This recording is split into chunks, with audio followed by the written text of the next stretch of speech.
college football is at a tipping point, an existential threat to the future of the game. Players can transfer and be immediately eligible. Makes it really convenient and easy to think the grass is always greener. Those quotes, the first from commentator Paul Feinbaum, and the second from legendary coach Nick Saban, echo what's often considered conventional wisdom about the current state of college football. The unprecedented changes in the transfer portal and name, image, and likeness policies have led to record player movement and compensation. Fans, media personalities, and coaches believe that college football has entered the Wild West. Is that actually true? A closer examination of player movement data often tells a largely different version of the conventional story. Instead of running from competition and development, players are seeking programs with better opportunities, consistent with more traditional labor markets.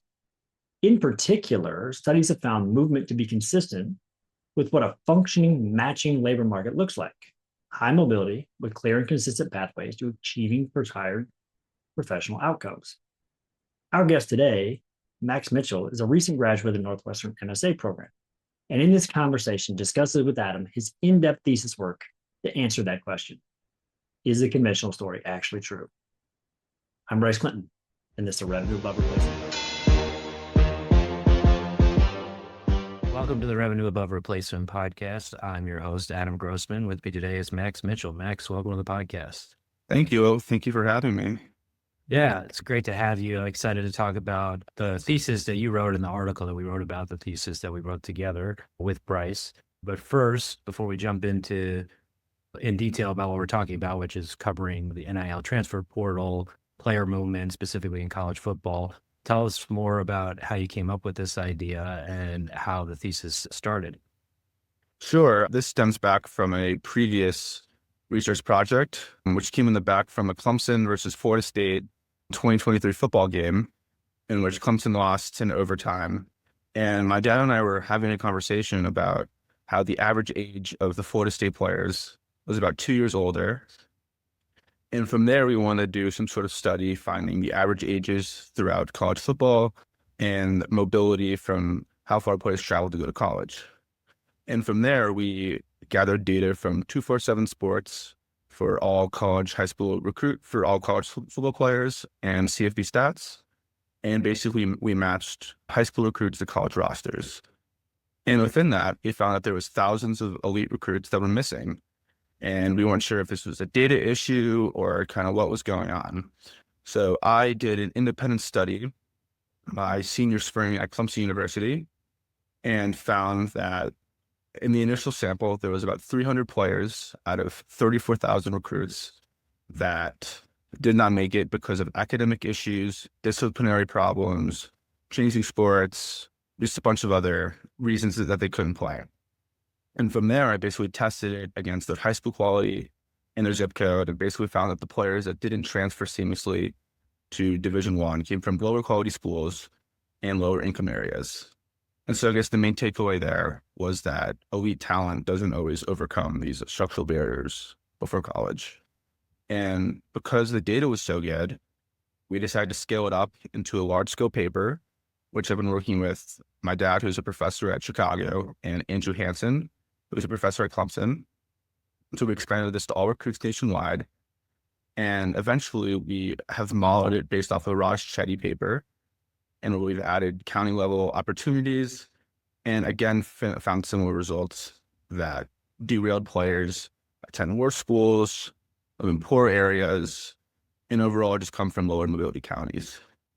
And within that, we've got two main takeaways. There's the investment effect and the resource effect, and that's that low mobility areas produce more elite athletes.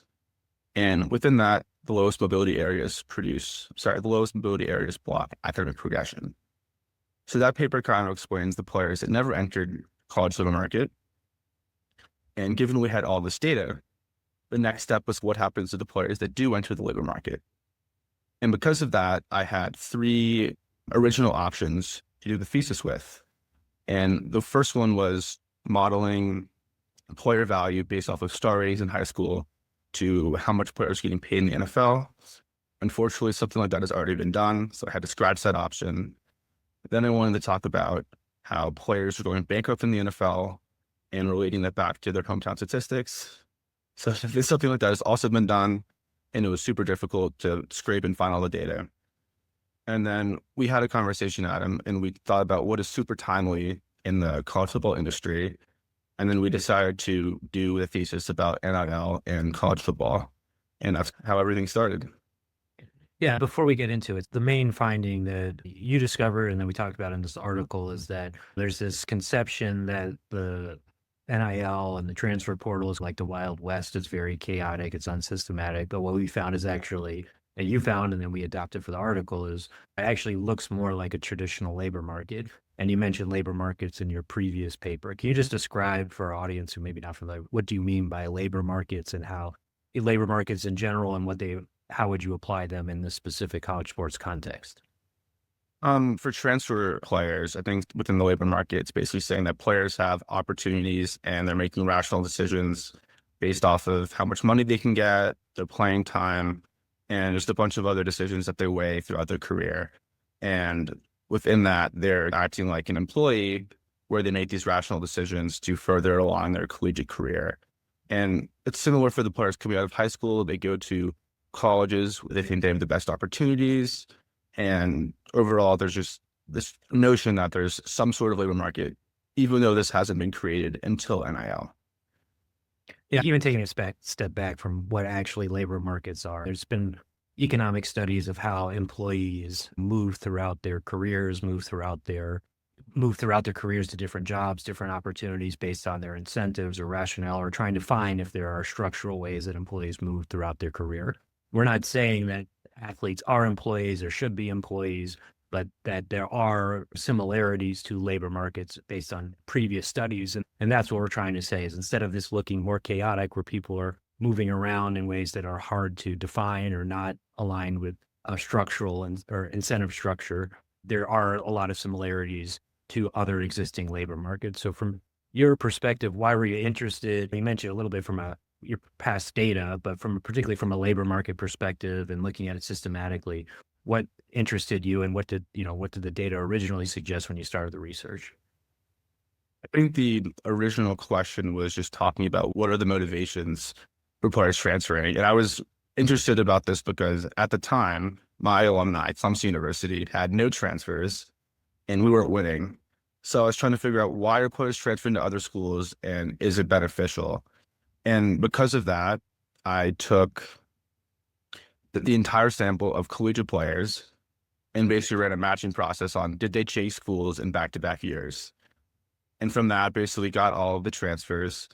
And then, as I said, the main question was, why are they actually doing this? What are the motivations? And my original hypothesis was that they would be transferred for a couple core reasons. You'd be transferred for playing time, for winning, and to increase your value as in with your NIL deals. And from there, I basically just built a data set and tried to, in a way, model the motivations, or as we could say, the labor market expectations of why they were transferring. Yeah, well, one thing, just to clarify, it's not that Clemson wasn't winning at all. I just probably at the level that it went historically, particularly. 100%. After being at a powerhouse for about 10 years and having that couple-year dip after not entering the transfer portal, it's definitely raised the question is, does investing in transfers correlate with winning? And that's something we've also discussed in our study. Saw with Indiana last night, they've had one of the biggest NIL collectives with Mark Cuban, and that's led to the first 16-0 season. So it's been interesting to see how the landscape has evolved there. Yeah, I think we want to delve into, does NIL correlate with winning? Obviously, we put a study from Open Doors in the paper. But before we do that, you talked about data matching, and this seems like a relatively simple problem, right? If you're starting to say, if this is systematic for the reasons you articulated, that seems like a relatively simple problem, but it actually isn't. Like, how do you define what is a better program? How do you define how do you find all these data? One of our challenges that we articulate when we were talking is obviously this is a relatively short amount of time that player movement has existed in this format. So maybe we'll start there. What did player move, people who aren't familiar with college football or the transfer portal or player movement prior to 2018 and 2021, where there was discrete changes in NIL and transfer? What did the data say? What did it look like? And what kind of was the fundamental shift post 2018? So prior to the transfer portal, if you wanted to move schools, specifically from a Division I school to another Division I school, which has been the emphasis of the study, you you had to sit out a year and lose your eligibility. And there was about 500 transfers a year. Most of them were graduate students because that's the only time where you didn't lose a year of eligibility. And then by 2018, they started to change the rules saying you can enter the portal and you don't lose that year of eligibility anymore. And from 2015 to 2018, we saw about 3x in transfers. And then from 2018 to 2021, this trend has continued because there's less restrictions on transferring. Players can play immediately. And it's just created a lot easier of access for players to switch schools and appeal to their motivations. So it was very difficult in the beginning for players to transfer. And although this study doesn't cover that, I have data showing that players were not transferring at a very strong level prior to 2018. And that's all to do with the transfer portal. And then what happened in 2021 to help accelerate? Yeah. And in 2021, the NCAA introduced NIL, which is name, image, and likeness, which provided a way for collegiate athletes to be compensated based off of their brand, their on-the-field play, and get endorsements and sign deals with colleges. And because of that, there's been a lot more money in college football. And it's led to players transferring schools in order to receive higher paychecks and also more opportunities. But the main reason has been through additional income that they can get. And because of that, the transfer portal has simply exploded from, I'd say, 2018 to 2020, there was about 2,000 or so transfers. And in 2021 alone, there was about 1,800 and 1,900. So in that 3-year to 1 year gap, there was just 3x transfers. And we've seen this to continue to rise just because players want to make money. And how can you blame them? I think that's not the only case. Part of what you look at in the paper is that it's not just to make money, it's to maybe increase playing time. And there's a bunch of different reasons that we'll get into. But before we talk about that, and it is when you talk about an explosion and using the Wild West metaphor, you think there's an explosion. Explosions are chaotic. The Wild West is chaotic. There's all these players moving around. So in order to, and worse, the paper's arguing that actually it's not chaotic. It's much more systematic. It's much more like a labor market. So in order to define how we came up with the system and the systematic approach, you created a novel way to look at defining what, if we're saying we're transferring from a lower performing program to a higher performing program, you had to create metrics that establish what a lower performing program was or a higher performing program was. So can you define from the paper and in the article what we defined as those two programs? Sure. So in terms of a lower performing or a high performing program, there's no conclusive end of season rankings besides the AP Top 25. And I wanted to use a ranking system throughout all of the Division I schools. And throughout some research, I found that Simon's rating provides the most conclusive end of season rankings, where they use a weighted measure based off of strength of schedule, win-loss, higher emphasis towards the end of the season, and a couple other metrics. And within that, I wanted to weigh the schools over a 3-year time period with a higher emphasis on the previous year and then the second year and then the third year. And within that, we tested what was the overall combined end of season ranking. And for a player who transferred to a school with a lower ranking, they are moving up schools, also known as an upward transfer. And if you're going to a school with an overall 3-year higher ranking, you were doing a downward transfer. And through that, we were able to define kind of our players moving to better or worse programs at the margin. And then what were initial outcomes? One of the things, particularly moving to a higher level program, one of the things we talk about is that a higher level program could mean increased competition per playing time and potentially hurt your path to achieving the outcomes that you wanted to achieve. So can you describe what were the outcomes? First, describe what was the sample size of players? Obviously, we talked about it's a relatively small sample size time-wise from 2018 through 2024, which we examined the data. So first, can you tell us the number of players we looked at? Second, can you say the high-level results and summary metrics of upward transfers and lower transfers? Sure. The entire sample was about 8,000 transfers. Again, these were only Division I transfers. Within that, about 2,000 of them transferred from 2018 to 2020, And then the remaining 6,000 were from 2021 to 2024. So pretty substantial gap there. And some of the main initial takeaways, specifically regarding upward transfers, were that they were transferring and having higher NR values at a statistically significant rate, and they were more than doubling their likelihood to play in the NFL. And we found those to be the two big takeaways. And then regarding downward transfers, we saw that they were trying to maximize their short-term opportunities through playing time. And those players, I think 60% of them played more games, 40% of them started more games, which was higher overall than players transferring to better schools. And then one of the counterintuitive ideas that we talked about is particularly with the upward transfers is that there is a risk involved. And when we talk about a risk involved in an upward transfer, what is that risk and how did that play out in the data? One risk you'd say is if you're going to a better school, there's going to be better players that you're trying to compete with for your position. And there's a chance that you don't have the opportunity to step on the field and you continue to be a bench player. So there's definitely risk that you go to a school where you think you're going to have a starting spot and you end up losing it out to another guy and the transfer's for a waste. But this was only for a pretty small segment of the sample. I think about 10% of upward transfers didn't see an increase. 10% of upward transfers didn't play at all. But we saw a majority of players having substantial increases in their playing time. So it seems like a lot of these guys were transferring up rationally because they believed that they were too good, or not too good, but they could compete at a higher level for increased visibility and thus made the move and were able to capitalize on it. Yeah, I think it's not just increased visibility, but one of the things you found, right, is obviously there's a success in professional outcomes, right? You're more likely to reach the NFL. And I think there's a risk if you're going to a higher level of competition and not playing as much that you might not be seen as, or you could be a decrease in likelihood of making the NFL. The data did not suggest that. Just from your perspective, did that align with your expectations, or was that kind of a counterintuitive finding from your side? Yeah, it definitely did a little bit. I always assumed that players are transferring to better schools because they were better athletes, and you would assume the best players are going to make the NFL at higher rates. So that was certainly something that I expected. I didn't think that they were going to double their odds of making the NFL. That was a little bit surprising, but the overall takeaway there wasn't a huge shock to me.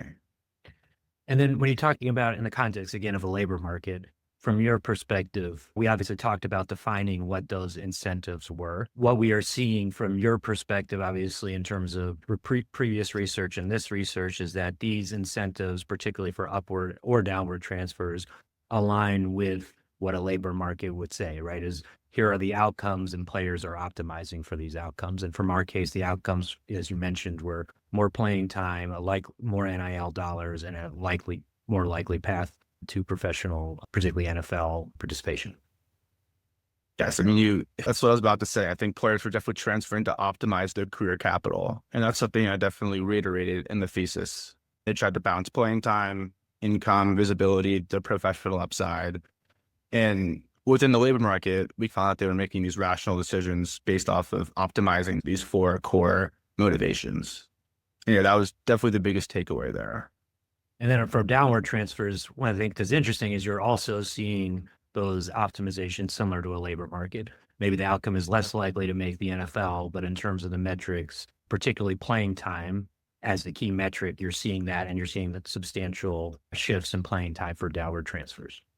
Sure, there's definitely more of a short-term incentive there for the downward transfers, because if you go from a big Power 5 school and you're not really touching the field, you feel like you're missing out on some of your key playing time, and a transfer down to a school where you can become an immediate starter is definitely a spot where a lot of transfers are taking because they just want to get on the field and prove that they're a competitor. And then there's on the flip side, the guys transferring upwards are incentivized by these long-term goals, which is either... That's interesting. We didn't even talk about that directly, is right, the difference between short-term and long-term incentives. And that in labor markets all the time, right, is there can be a difference in terms of optimizing for short-term or long-term incentives. Sure. Yeah, that's definitely obviously something that we haven't necessarily talked about, but that's been a main takeaway within the papers, these incentives, and that ties back just to the overall motivations and optimizing the career capital. Yeah, you talk about career capital. Can you just give a definition of, from your perspective, what career capital means? I'd say it's just balancing how players can play at the highest level, make the most money, just within how good they are in the program, what's the best decision for them and where they want to go. It's just making the best decision based off of their surroundings and their last couple of years of playing. And that kind of ties back into something we'll talk about later with NIL and star rating periods. But after players play for a couple of years, they start to figure out what their roles are and whether or not they have an opportunity to play at a big school, a small school, and just how can they optimize their 4-year college career. Now it can be 5 to 6 year with all these red shirts and different types of exemptions, but that's how I would describe it. Yeah, let's talk about that now. One of the things that you found historically, if there were a predictive metrics for future NFL participation, either being drafted, in particular being drafted, it was star rating. What was your star rating in high school, and how did that correlate with future NFL participation?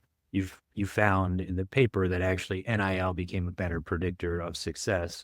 Can you talk about A, how you figured that out, and B, what did that mean, and what do we think that means from a predictive perspective?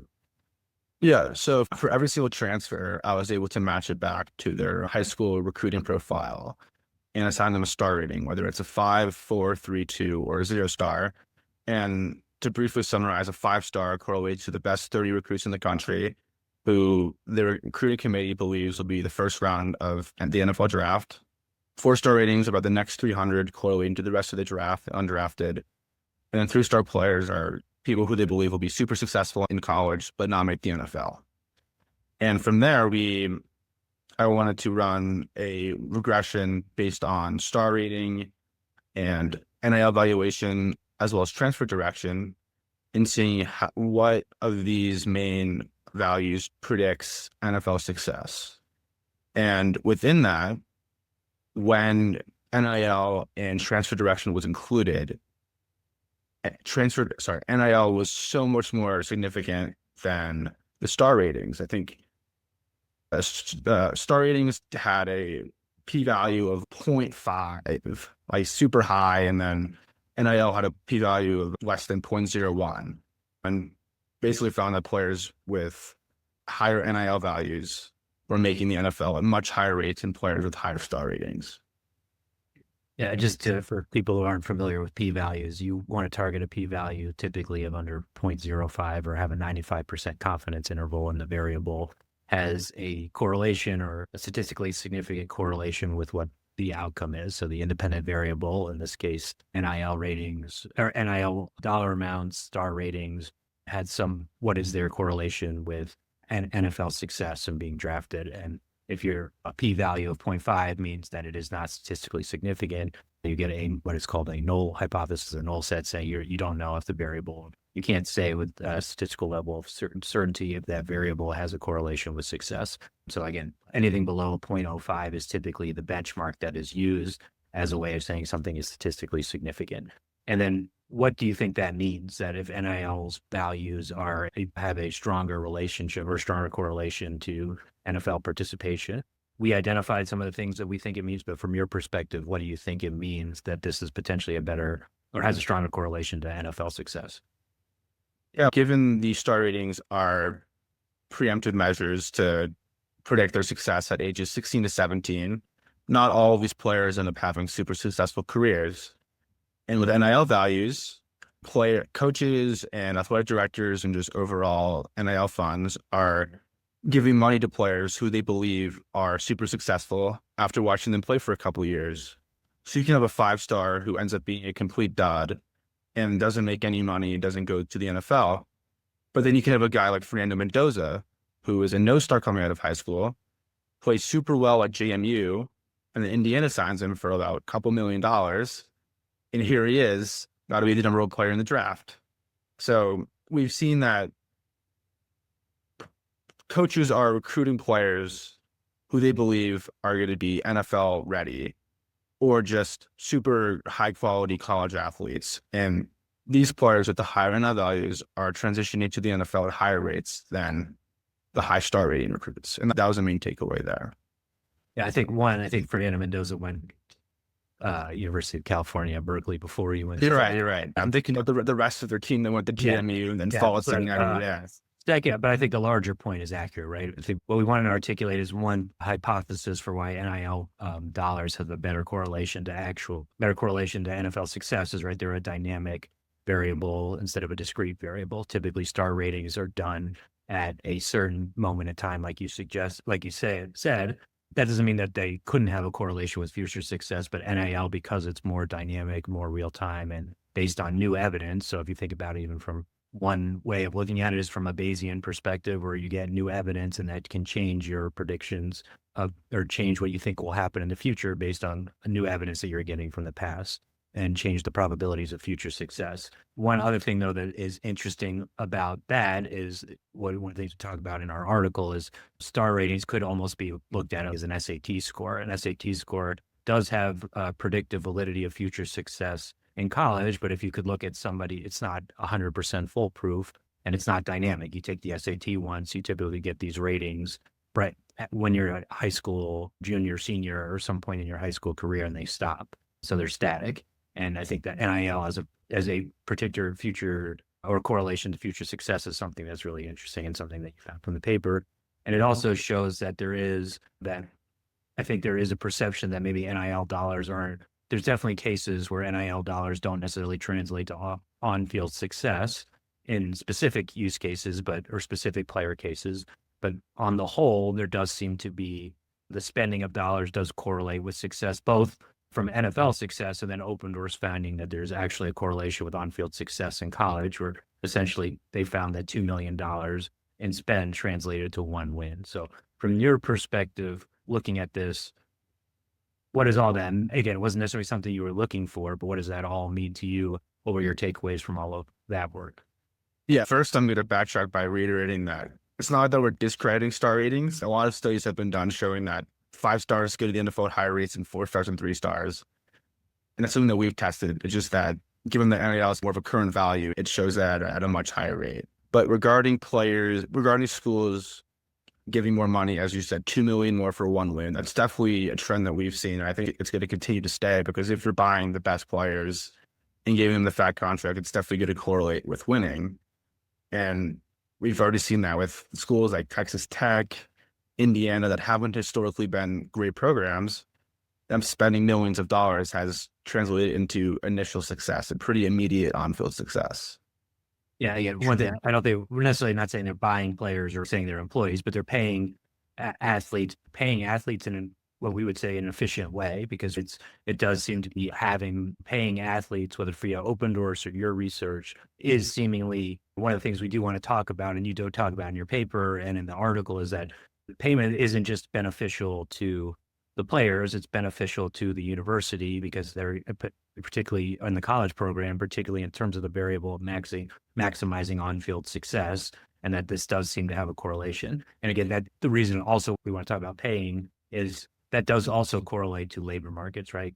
And companies are paying employees to maximize certain metrics. It can be revenue generation, it can be product development, it can be marketing or brand metrics, but they're looking to optimize that performance by finding and attracting the best talent. And in general, not always, you pay more money for better talent. And that's what we're seeing here as well, is that you're potentially paying more money, particularly from an NIL perspective, for better talent. And I think that's something that also has been challenged in the public perception, because again, there are definitely specific use cases where that is not something that happens. I just want to see if that, from your perspective, again, takeaways, because this was analysis that you really largely did, which I think is very impressive, but takeaways from looking at NIL from that perspective. Yeah, totally. As you said, I think there was the 2 key motivations from the programs, as you said, getting better talent and then winning.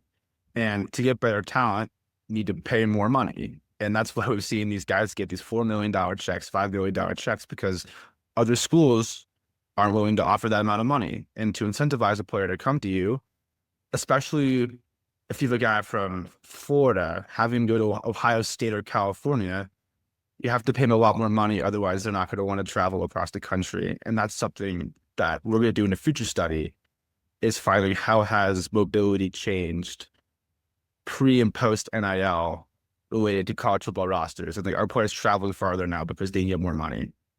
And I think that's definitely going to be the case. That's a hypothesis for a future project. But within mine, I totally believe that these programs, if they want to win, they got to pay more money. And I think it's smart. I think they're both revenue generating in the short term. They're making more money. If they win more games, you get bonuses from bowl games, you get more media coverage. Alumni is good to continue to donate.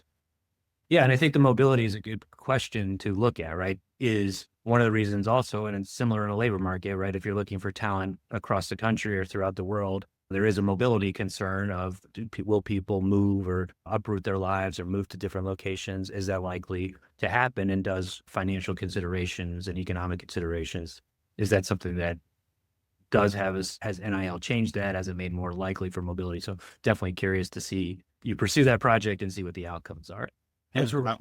Go ahead. I would think that one reason that players often stay closer to home is to be with their families.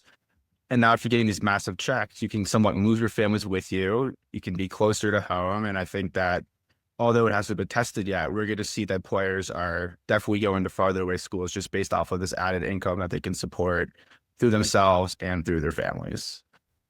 Yeah. And I think that's part of what we wanted to leave with in terms of next steps, right? This research, with a lot of research, is a starting point, right? I think you've done an excellent job of looking at as large of a data set as you could for this type of analysis and finding some really, again, looking at some really interesting things and finding signal and then what could be noise, player transfers, and already articulating the next use case. Last question for you is, what did you learn from this process and from this experience, putting aside the actual paper itself, just writing the paper, going through this process, going through this experience, both either with this paper or even your previous paper with your father and you're obviously a professor from Clemson. What have you learned from writing this paper? What do you think would be helpful for students or people who are like interested in these topics and trying to do academic research on these topics? What have you learned from this process and experience?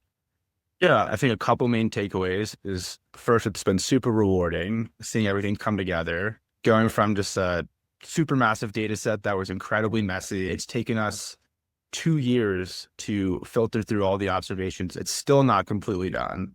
So just seeing how that's come along and then going from just a couple of hypotheses to a full-blown 50-page thesis, and our other paper is about 40 pages. We're about to publish it soon.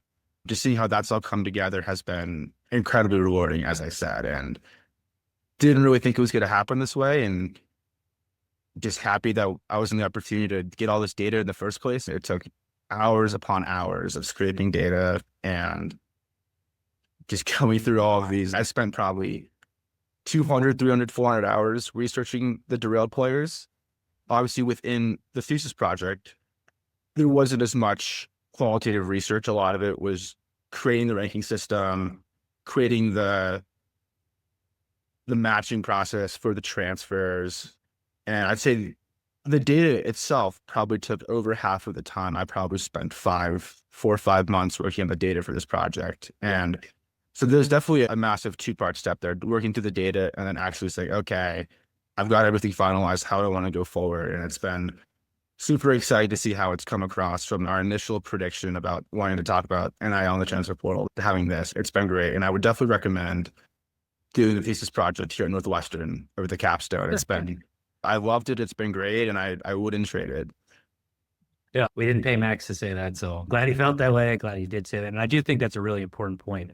And a lot of data science, data analytics work, collecting the data is really the hardest part. So sourcing the data, collecting the data, making it usable so that you actually can do the analysis that Max ended up doing for his thesis and that we help support. That's a big part of it. And just the man hours or person hours that you put into doing that is laudable, but I think it's good to remember and good for other students to think about that it is going to take a lot of time. But if you put in the time, energy, and effort that Max put in, you can get a really good outcome. And I think from his paper and the article that were published, we're very excited about the results, excited that Max had a great experience. And I want to thank Max for being on the podcast. So Max, thanks for being a guest and thanks for being such a great student. And now thanks for helping to be a teaching assistant in our MSA 401. Of course, I'm also helping out Bryce, so helping out with both of you guys. Oh, that's a good point. That's been great. All in with the podcast, boys.